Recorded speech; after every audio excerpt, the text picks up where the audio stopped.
আসসালামু আলাইকুম রহমতুল্লাহি বারাকাতু। হ্যালো গাইস, কি অবস্থা? সবাই কেমন আছেন?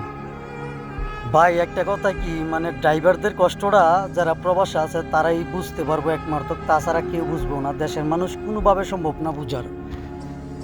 জুবাইল আরামগো থেকে যখন গাড়ি লোড করলাম, লোড করার পরে আপনার গাড়ির টায়ার পাংচার, তো এক টায়ারে দুই জায়গায় পাংচার।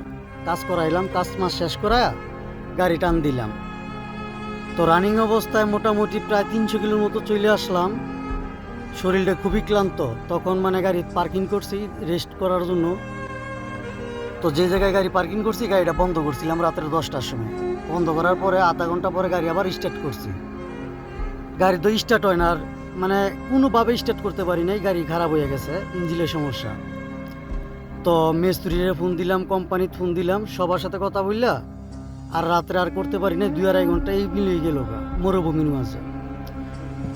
তবে কালকে দুপুরে মিস্ত্রি গেছে গিয়ে আরও গাড়ির বিচারে বার করছে।